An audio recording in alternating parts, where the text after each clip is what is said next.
기도하겠습니다. 거룩하시고 고마우신 우리 아버지 하나님, 은혜와 사랑을 감사를 드립니다. 오늘 저희들에게 귀한 말씀, 생명의 말씀, 구원의 말씀, 영생의 말씀을 허락하시고 말씀을 상고하며 앞으로 있어질 하나님의 계획들을 미리 알고 깨닫게 하심을 감사합니다.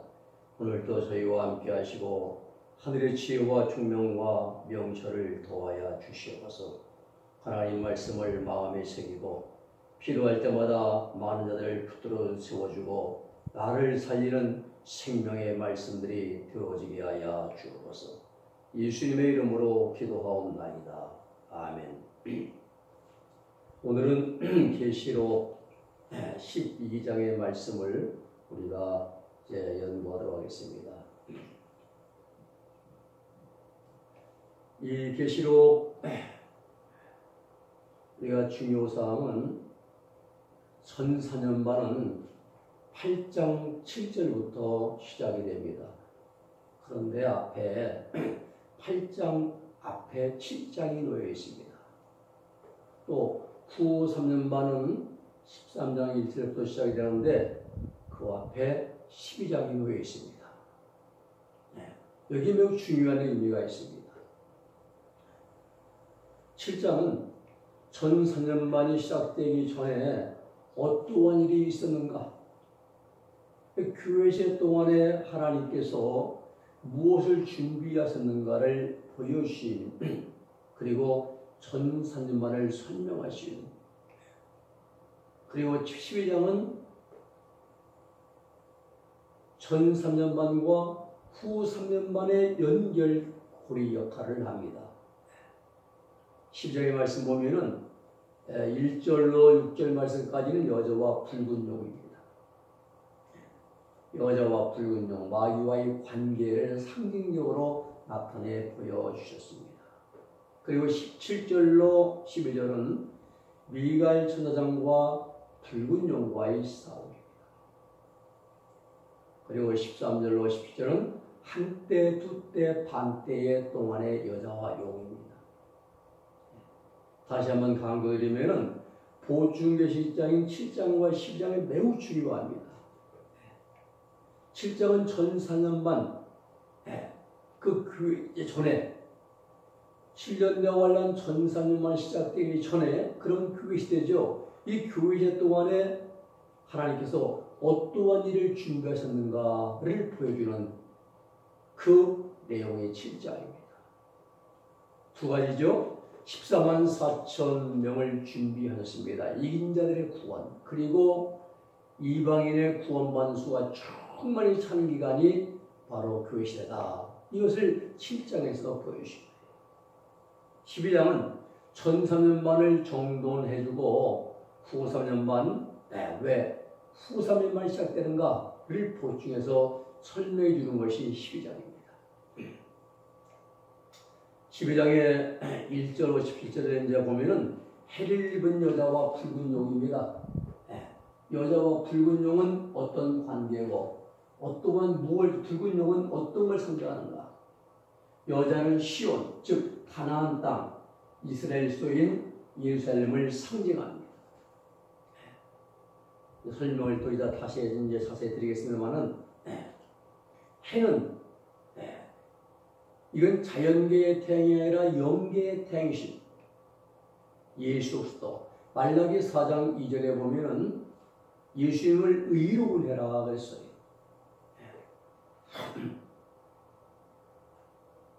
보라 동해에 떠오르는 태양, 자연계의 태양이 아니라 의로운 해, 영계의 태양이신 예수를 이제 상징합니다. 계시록 1장 16절에 보면은 그 얼굴은 해가 힘있게 비치는 것 같더라. 예수님에 대한 표현이거든요.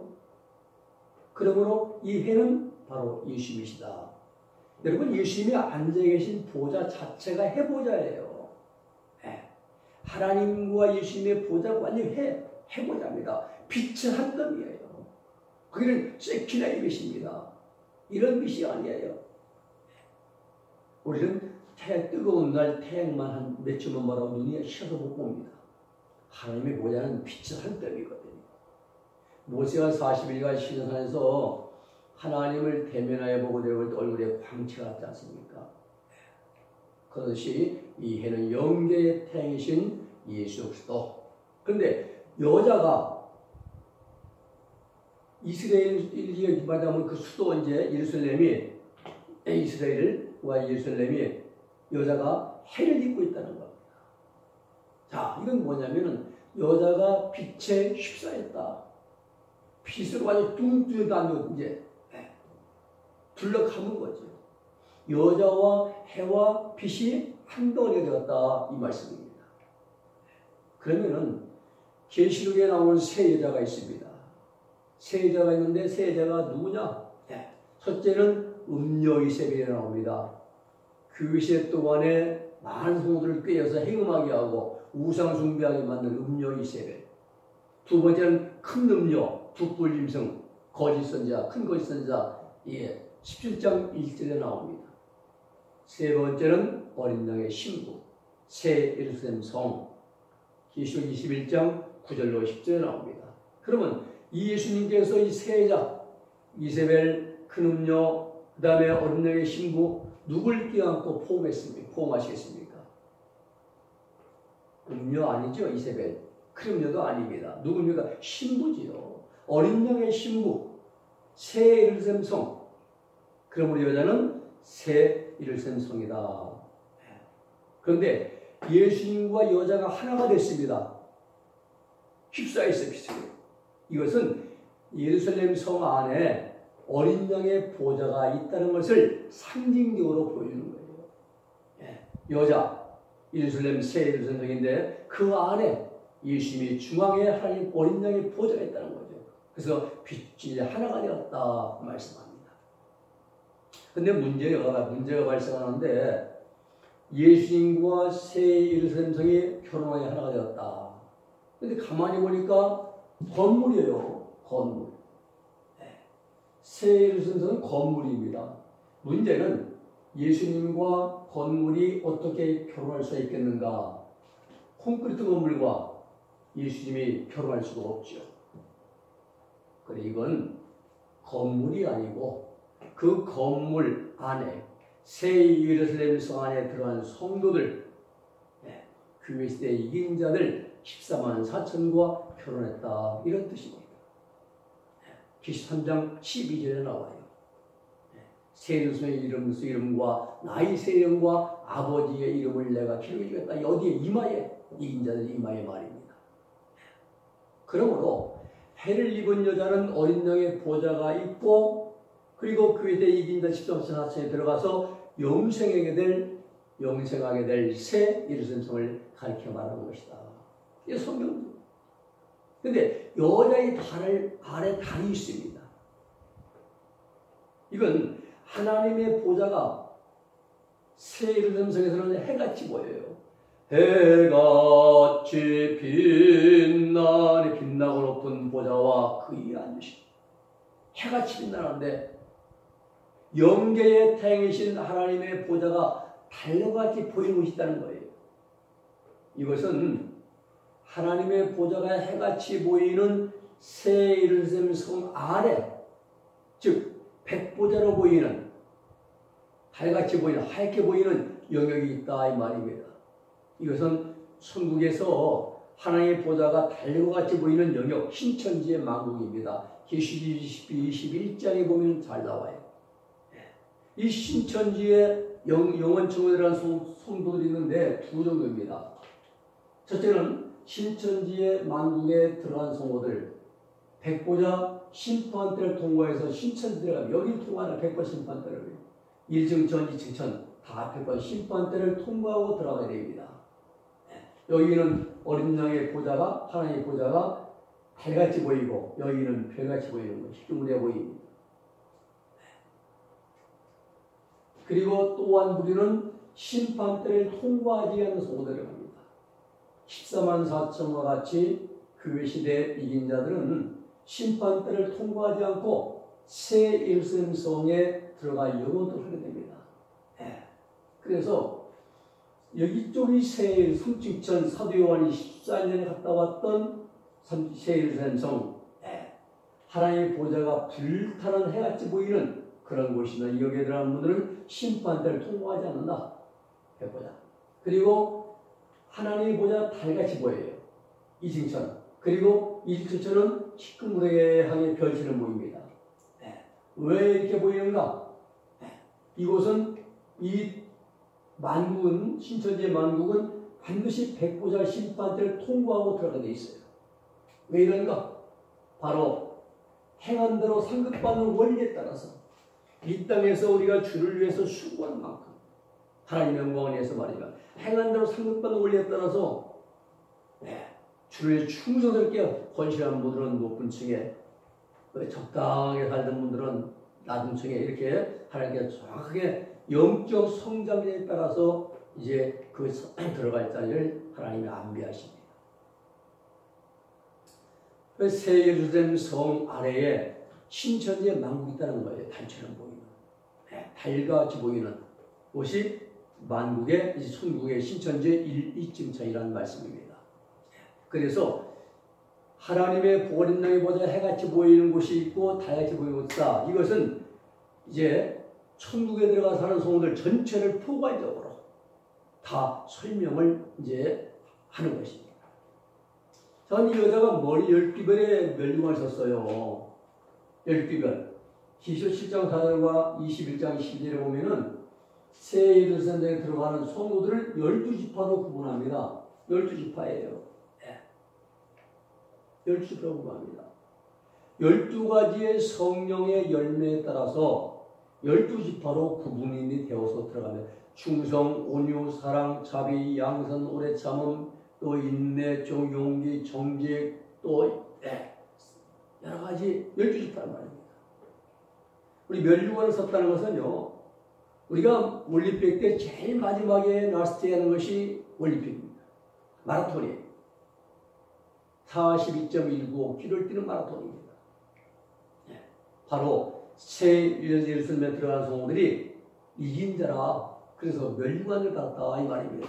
싸워서 마귀와 싸워 이기고, 그리고 세상과 싸워 이기고, 그리고 거치고 사는 환경과 싸워 이긴 자들이라는 거예요. 이겼다는 것은 범죄할 환경 속에서 범죄하지 않았다 이 말입니다. 정돈하면은 해를 입고 12별, 이 이긴 자들 14번 4초에 들어가서 살게 된 새 예루살렘을 상징하고, 그리고 그 여자의 발 아래 달이 있다는 것은 새 예루살렘 성 안에 신천지의 만국으로 들어가는 성도들이 있다는 것이고, 또 해를 입은 여자의 발 아래에 달이 있다. 새 예루살렘 성을 중심으로 이루어진 천국 전체를 포괄적으로 설명한 것이다. 상징한 것입니다. 그런데 문제가 발생합니다. 계시록 12장 1절에는 해를 입은 여자들을 새 예루살렘 성이라고 해석한다면 12장 2절로 17절에는 그렇게 해석할 수 없어요. 왜냐하면 이런 사건이 나옵니다. 여자가 해산하는 고통을 당하는 사건, 철저원스러운 암자기를 낳는 사건, 광야로 도망하는 사건, 용의 핍박을 받은 사건, 또 광야에서 한때, 두때, 반때 양육받은 사건을 전혀 해석할 수 있는 근거가 없어요. 왜? 건물이라고 우리가 해석을 한다면, 해를 입은 여자를 새 예루살렘 성 건물이라고 한다면 이러한 일이 이루어질 수가 없습니다. 왜냐하면 계시록 21장의 새 예루살렘 성은 천국의 수도입니다. 완성된 천국의 수도이기 때문에 마귀가 들어가서 활동할 수가 없어요. 핍박하고 연단시키고 그런 못합니다. 그래서 12장 1절 이 말씀을 새 예루살렘 성으로 해석하면 그 다음을 해석할 근거가 전혀 없게 되는 것입니다. 이러한 문제를 종합적으로 우리가 분석해 볼 때 12장 1절을 해를 입은 여자는 천국의 수도로 갈 수 있는 이 땅에 있는 새 예루살렘 성을 모형으로 솔로몬이 만든 이 땅의 예루살렘 성, 지상의 예루살렘 성이다. 히브리서 8장 15절에 보면 하늘은 실제, 세상은 모형, 이렇게 말씀했습니다. 모세가 성막을 만들 때 하늘에 있는 것, 41당 40일 주야를 시내산 올라가서 하나님의 대면하나님 보여주신 모든 걸 다 모세가 IQ가 엄청 뛰었죠. 다 머리에 기억했어요. 그리고 본 그대로 내려와서 부살렐과 오홀리압을 시켜서 성막을 이제 지켜야 합니다. 하늘에 있는 것 보고 그대로 내려온 거예요. 그러니까 하늘은 실제 이 땅은 모형이라 이 말입니다. 히브리서 8장 15절 말씀이죠. 모세가 장막을 지으려 때에 지시하심을 얻은 것 같더니 가라사대 삶과 모든 것을 산에서 내게 보이던 본을 쫓아 지으라 하셨느니라 말씀하죠. 이렇게 새 예루살렘 성을 모형으로 이 땅에 솔로몬이 지은 그런 만든 예루살렘 성, 이것이 해를 입은 여자라. 자, 그런데 해를 입은 여자의 발 아래 닭이 있다. 이것은 새 예루살렘 성을 중심으로 하는 천국 백성들아 이렇게 해석하면 안 됩니다. 이거 이 땅의 예루살렘 성을 중심으로 하는 이스라엘 백성들 이렇게 해석을 해야 됩니다. 왜? 완성된 천국에는 마귀가 들어갈 수가 없습니다. 장난 못 쳐요. 마귀가 공격을 못합니다. 광야로 내쫓지도 못합니다. 바로 이 땅에 있는 이스라엘 백성들을 이제 여자의 발 아래, 헬비 여자 발 아래 닭이 있는 거죠. 어떤 사람들은요, 해를 입은 여자를 지상에 있는 교회를 상징한다라고 해석합니다. 아닙니다. 가톨릭과 일부 개신교회 해석들은 동정녀 마리아다, 해를 입은 여자가, 그렇게 해서는 역시 아닙니다.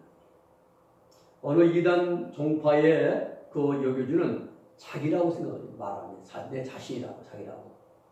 이러한 견해들은 계시록의 전체적인 사건이나 순서나 재앙의 흐름들을 올바르게 이해하지 못하는 거예요. 계시록은 아주 전후 좌우가 아주 질서정연합니다. 체계적으로 잘 정돈된 책이라는 것을 파악하지 못하기 때문에 뒤죽박죽입니다. 왔다 갔다 하는 겁니다. 해를 입은 여자는 지상의 교회도 아니고 동정녀 마리아도 아니고 이단의 여교주도 아닙니다. 왜 그런가? 여자를 교회로 갈 수 없는 이유가 뭐냐면은 교회의 시작이 언제입니까? 예수님이 십자가에 죽으시고 사흘 후에 부활하시고 그리고 이제 40일 후에 승천하시고 승천하시고 열흘 후에 오순절 날 성령 강림하시는 다음부터 교회가 시작됩니다. 계시록 12장 4절로 5절에 보면은 여자가 아이를 낳는다 했어요. 여자가. 이 아이가 예수님이거든요. 예수님입니다. 그러므로 여자를 교회로 해석하면 교회가 예수님을 낳은 거예요. 근데 교회는 예수님의 십자가의 대속의 희생의 그 속죄은총의 결과로 세워진 것이기 때문에 교회는 예수님의 십자가의 속죄은총을 통해서 이루어진 것이 결과로요. 교회가 예수님을 낳은 게 아니라 예수님이 십자가에 돌아가시고 희생의 결과로 이 땅에 세워진 것이 교회입니다. 그러므로 교회가 예수님을 낳을 수가 없죠. 또 여자를 동정녀 마리아라고 할 수 없는 이유는 뭐냐? 계시록 12장 6절의 말씀 보면은 여자가 광야로 도망합니다. 도망해서 1260일 동안을 양육받습니다. 이때가 1003년 만입니다. 1003년 만입니다. 1260일 도망해서 광야로 도망해가지고 전승만 양육받는데 이때 7년들은 들어가는 거예요. 1003년만. 그런데 2000년 전에 예수님을 낳으신 마리아께서 지금까지 어떻게 살아계시겠는가? 마리아는요, 동정녀 마리아는 교회 시대 초기에 세상을 떠나신 분입니다. 그러므로 동정녀 마리아다라고 해석하는 것도 역시 잘못된 해석입니다. 1절의 결론을 말씀드리면 해를 입은 여자 몸 전체에 머리에 12별, 멸류관이 있고 발에는 달이 있다는 것은 직접적으로 표현하면은 새 예루살렘 성과 하나님의 보좌가 백보좌로 보이는 곳. 즉 만국, 일중천과 이중천에 들어가는 새 예루살렘성을 중심으로 한 영원 천국에 들어가는 백성들 전체를 포괄적으로 말하는 것이지만은 그렇게 하면 2절 이하가 해석이 안 되기 때문에 새 예루살렘성과 영원 천국에 들어가 살게 될 하나님의 백성들을 이 땅에서 상징해주는, 나타내주는 이 땅 위에 솔로몬이 만든 예루살렘성과 이스라엘 백성들이 해를 입은 여자와 그 발 아래 달이 있는 내용이라는 것을 우리가 정돈할 수가 있습니다. 2절 말씀 보겠습니다. 이 여자가 아이를 베어 해산하게 되매 애써 부르짖더라. 여자, 예루살렘 성과 이스라엘 백성들이 아이를 열심히 해요. 근데 해산할 때 된 겁니다. 그러니까 아주 배가 아픈 거예요. 이건 뭐냐? 예루살렘 성과 이스라엘 백성들이 예수님이 태어나시도록 하기 위해서 해산 고통을 당하는 모습이에요. 좀 더 구체적으로 설명드리면은 메시아 왕국을 대망하는 이스라엘 백성들이 예수님이 예루살렘 성으로 예루살렘 입성하시기 전까지 공생의 3년 종려주일에 입성하시기까지 로마 제국의 지배하에서 고통을 당하는 모습을 상징적으로 보여주게 해요. 그래서 예루살렘 성부와 이스라엘들이 이제 배가 아파서 애써 부르짖더라 이 말입니다. 로마 제국 부에서 누구의 역사입니까? 마귀 역사입니다. 마귀 역사로. 그래서 이스라엘들이 고난을 겪는 걸 의미하는 거예요. 로마 제국 밑에서 3절 말씀 봅니다. 하늘에 또 다른 이적이 있으니 보라 한 큰 붉은 용이 있어 머리가 7이요 뿔이 10이라 그 여러 머리에 7멸관이 있는데 3절과 4절 사이에는 7머리와 10뿔 달린 붉은 용, 즉 마귀가 예루살렘 성과 이스라엘 백성들 가운데 예수 그리스도께서 나타나기만 하면 해치려고 하는 그런 모습을 보여줍니다. 하늘의 또 다른 이적입니다. 해를 입은 여자의 해산 고통과 또 다른 환상이 사도연에게 보여졌다 이 말씀입니다. 자, 등장인물 있죠? 붉은 용입니다. 머리가 7이고 뿔이 10이에요. 근데 7머리에 7멸류관이 있다 이 말입니다. 붉은 용, 사단이죠. 마귀. 그리고 붉은색은 모두가 피 흘림과 전쟁을 이제 의미합니다. 피, 불자나요 피. 그리고 붉은 용은 전쟁 벽에서 역사하는 마귀를 상징합니다. 근데 7머리, 7왕입니다. 계시록 11장 9절 10절 말씀 보면 지혜 있는 뜻이 여기 있으니 그 7머리는 여자가 앉는 7쌍이요 또 7왕이라. 5은 망하였고 하나는 있고 다른 일은 아직 안 오는데 이르면 잠깐 동안 계속하리라. 자, 7머리 된 견해. 용의 머리가 7이라는 것은요, 마귀가 직접적으로 하나님을 대적 못합니다. 그래서 하나님의 백성들을 괴롭힘으로 하나님을 대적하려고 했던 거예요. 7머리가 이스라엘을 침공한 사례가 나옵니다. 아수르의 사내립. 북이스라엘을 멸망시킨 왕은 살만헤셀입니다. 그래서 사내립이 전국을 다 점령하고 예루살렘은 점령하지 않고요, 고립시켰습니다. 이래가지고 종을 받아갔어요. 열왕기하 18장에 나옵니다. 두 번째 원래는 애굽의 바른누고, 세 번째는 바벨론의 느부갓네살, 네 번째는 이제 메데 바사의 다리오. 이제 메데 바사의 그 고레스 왕 때의 원년에 70년 포로생활로 돌아가게 하고요. 고레스의 이제 아들이 이집트의 원정대 전쟁을 갔다가 돌아 죽어요. 캄비세스가. 그 어떻게 죽는지 뭐 이제 자세히 안 나왔는데 죽습니다. 그래서 다리오가 왕이 됩니다. 다리오는요, 원래 바벨론의 느부갓네살 그 밑에서 장군이었습니다. 이름이 고브리아스예요. 이 고브리아스가 바벨론 이제 느부갓네살을 돕지 않고 메데바사의 고레스를 도왔어요. 투항했습니다. 그래가지고 이제 왕이 되면 다리오 왕이 됩니다. 다섯 번째 머리는 헬라의 알렉산더, 그리고 여섯 번째는 로마의 가이사.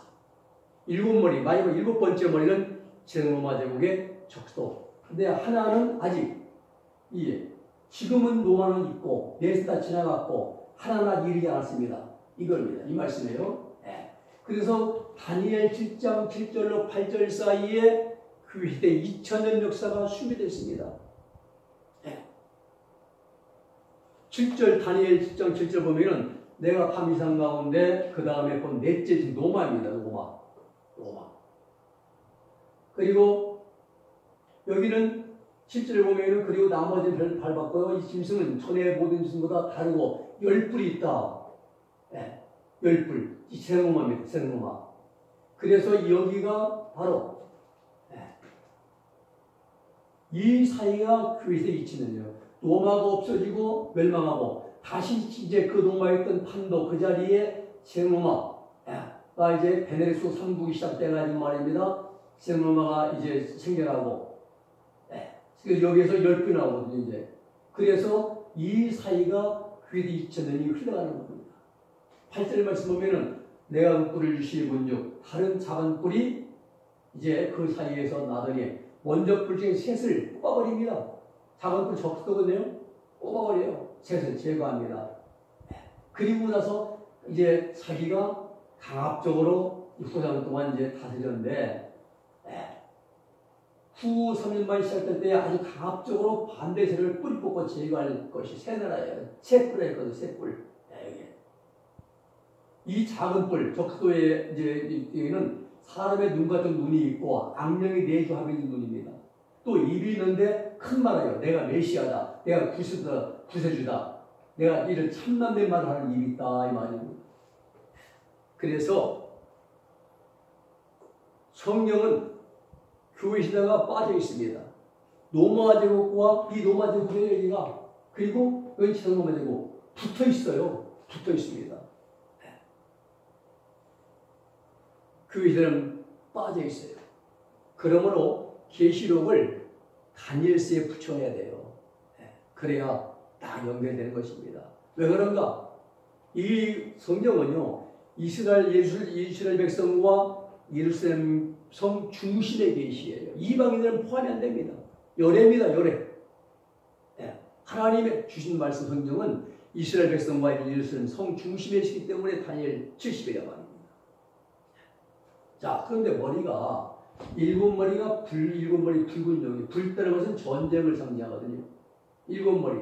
마귀가 여자를 7번 점령해서 차지한다. 그럼 언제부터냐? 많은 사람들이 애굽부터 계산하거든요. 애굽에서 종살했으니까 애굽이 첫째 머리다. 이렇게 해석하면은 뒤죽박죽 되옵니다. 그러면 언제부터가 성경적이고 역사적이냐? 여자가 먼저잖아요. 여자를 공격하니까요. 이 여자가 누구냐? 예루살렘 성과 이스라엘 백성들. 그러면 예루살렘 성이 언제 만들어졌습니까? 솔로몬 왕 때. 다윗이 성전 질 준비를 다 해주고 그리고 솔로몬이 성전을 지어요. 그러므로 7머리 10뿔 짐승 달린 10뿔 달린 짐승이 여자를 7번 점령한다는 것은요. 솔로몬이 예루살렘 성을 완성한 이후부터 예루살렘 성과 이스라엘 백성들을 마귀가 전쟁으로 배후 역사에 7나라 배후에서 역사해가지고 7번 점령한다. 7번. 언제까지? 메시아 왕국이 시작될 때까지. 마귀가 7번, 7나라를 통해서 예루살렘 성과 이스라엘 나라, 즉 여자를 괴롭힐 것이라는 것을 상징적으로 보여주신 겁니다. 그래서 7머리에 7멸류관이 있다. 멸류관은 싸워서 이겼다는 거예요. 반드시 이스라엘과 예루살렘을 정복한다 이겁니다. 이겼다는 거죠. 근데 계시록 17장 10절 말씀 보면은 7왕, 즉 7나라를 상징하는데 사도 요한 당시에는 5은 망하였고 아수르, 애굽, 바벨론, 메데, 바사, 헬라는 망했습니다. 그리고 하나는 있고 로마 제국이죠. 그 다른 하나는 아직 이르지 않은데 이것은 세세로마 제국 이유입니다. 중요한 사항은요, 열불에 대한 견해인데요. 17장 22절 말씀 보면은 내가 보던 열불은 여러 왕이니 아직 나를 얻지 못하였으니 다만 짐승과 더불어 임금처럼 권세를 일시 동안 3년만 동안이죠. 여러 왕은 적도와 화목하는 여왕입니다. 열불이 어디에 있는가? 7번째 머리에 다 붙어 있어요. 아수르 머리 아닙니다. 바벨론이나 아니면 메드 바사나 헬라 그런 데 붙어 있나? 로마도 아니고 7번째 머리 세세로마 제국 통치자 거기에 붙어 있어요. 왜냐하면 사도 요한 당시에는 열불은 여왕인데 아직 나를 얻지 못했어요. 등장 안 했습니다. 안 했어요. 없어요. 지금까지도 없습니다. 열불이 지금. 그런데 마지막 7번째 머리가 등장할 때 열불이 한꺼번에 나타나서 일시 동안 잠깐 동안 1300년 동안 권세를 잡게 될 것입니다. 세세로마 제국 로마 제국이 1450년께 멸망을 했습니다. 그리고 여러 나라로 갈라졌잖아요. 그 대화환란 이제 직전에 같은 로마 제국 영토 안에서 10나라가 통합이 되어서 한 나라를 형성함으로 세세로마 제국 EU 유러피안 유니언 유럽연합이라 이렇게 이제 부릅니다. 현재 속해 있는 EU에게 상징이 자 이렇게 이제 많아요. 영국은 탈퇴했습니다. 이렇게 장차 대환란 들어가면은 여기서 17개 떨어져 나가고 10나라만 남던지 아니면 27나라에서 10나라가 주도적인 역할을 하면서 하나님의 그 계시록 예언을 이루게 될 것으로 우리가 예상을 해볼 수가 있습니다. 4절 말씀 봅니다. 꼬리가 하늘 별 3분의 1을 끌어다가 땅에 던지더라. 용이 해산하려는 그러한 여자 앞에서 그가 해산하면 아이를 삼키고자 하더니 하늘별 계시 1장 20절 말씀 보면 하늘별이 하나님의 사이트들 아닙니다. 6장 13절과 8장 12절의 자연계 별도 아닙니다. 이 별은 계시 9장 1절 하늘에서 땅에 떨어진 별입니다. 즉 사단이에요. 악령을 가리킵니다. 하늘별. 근데 꼬리로